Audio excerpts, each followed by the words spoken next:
बेगर आदमी को एक अजीब पत्थर मिला। उसने अपने हाथों से सतह से रेत झाड़ दी। ये सोने की तरह स्पर्श करने के लिए चिकना है। उसने दूर से कार की मरम्मत कर रहे चालक को देखने के लिए मुड़ा।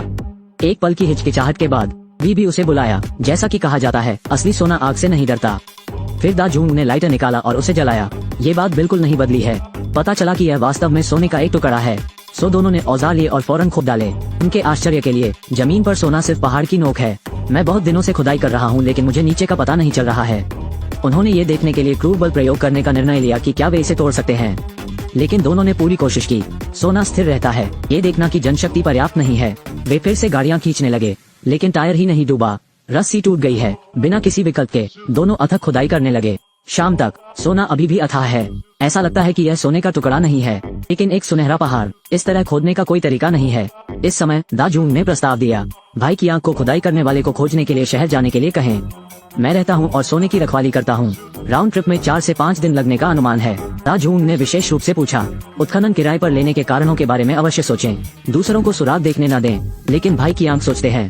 मैं शहर से परिचित नहीं हूँ। मजबूत जाना चाहिए और सोने की रक्षा के लिए रहो। दा जूंग ने उसे बताया, रेगिस्तान में जीवित रहना कोई मजाक नहीं है।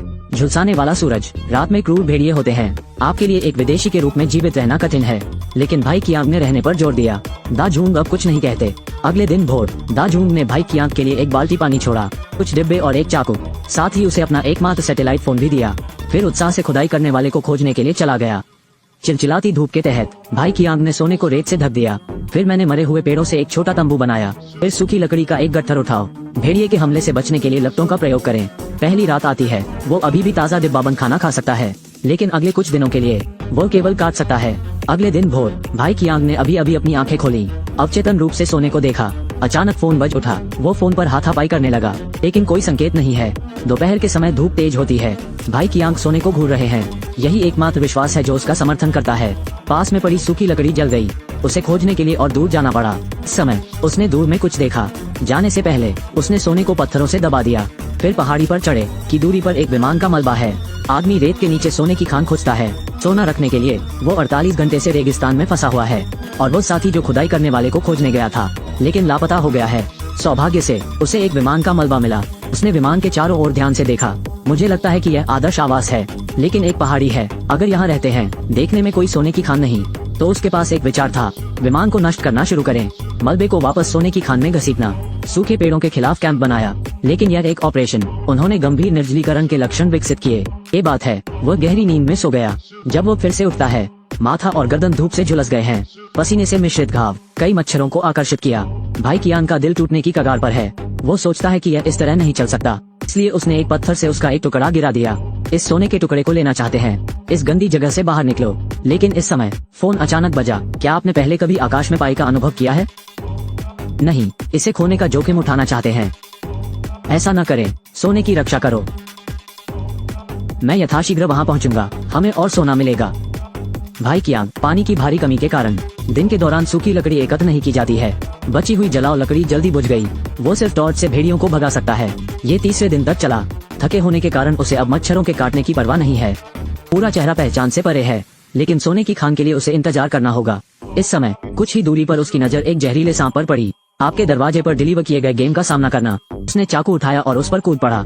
मैंने कभी नहीं सोचा था कि सांप ने उसे नहीं पकड़ा। पीछे का पानी भी पलट गया।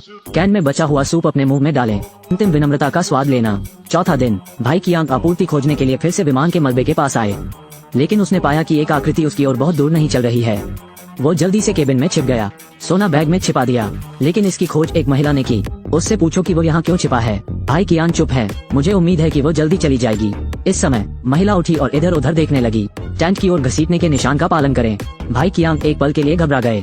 महिला को रोकने के लिए जल्दी से पकड़ें, पर अब बहुत देर हो गई है। महिलाएं अभी भी सोने की खान की खोज करती हैं।